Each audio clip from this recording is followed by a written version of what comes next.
You have designed an experiment to measure a variety of dose-response curves that address different effects of salt on seed germination.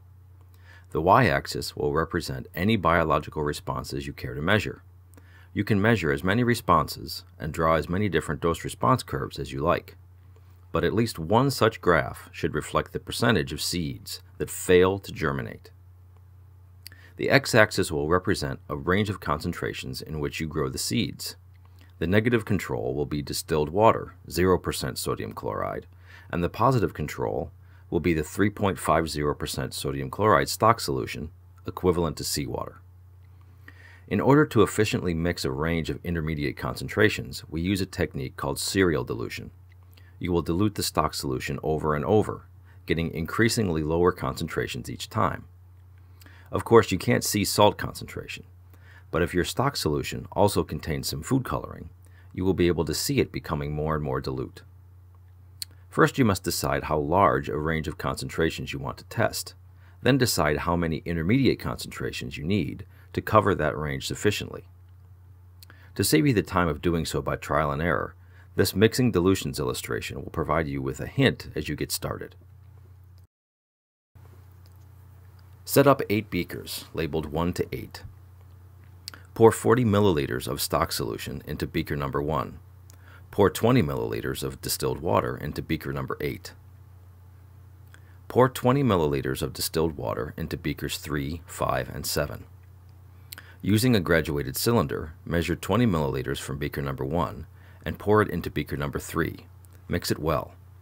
By mixing an equal volume of stock solution and distilled water in beaker number 3, you have diluted the stock solution by 1/2 to a concentration of 1.75%. Measure 20 milliliters from beaker number 3 and pour it into beaker number 5 and mix it well. In beaker number 5, you have diluted the contents of beaker number 3 by 1/2 to a concentration of 0.875%. Measure 20 milliliters from beaker number 5 and pour it into beaker number 7 and mix it well. Beaker number 7 has half the concentration of beaker number 5, or 0.438% sodium chloride. This range of concentrations is sufficient, but the number of data points it will generate for your dose-response curves probably isn't enough, so you will make intermediate dilutions between these serial dilutions. In beaker number 2, mix 5 milliliters from beaker number 1, the stock solution, and 5 milliliters from beaker number 3. This intermediate dilution will have the average of the two concentrations, or 2.63% sodium chloride. Mix 5 milliliters each from beakers 3 and 5 into beaker number 4 for a concentration of 1.31%, and mix 5 milliliters each from beakers 5 and 7 into beaker number 6 for a concentration of 0.656%. Now you have a sufficient sample coverage over a sufficient range to measure a meaningful dose-response curve.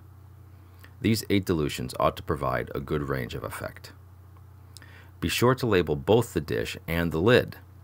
Use about 10 milliliters of each dilution in each petri dish, enough to get the paper towel moistened thoroughly, but not so much that the seeds are floating.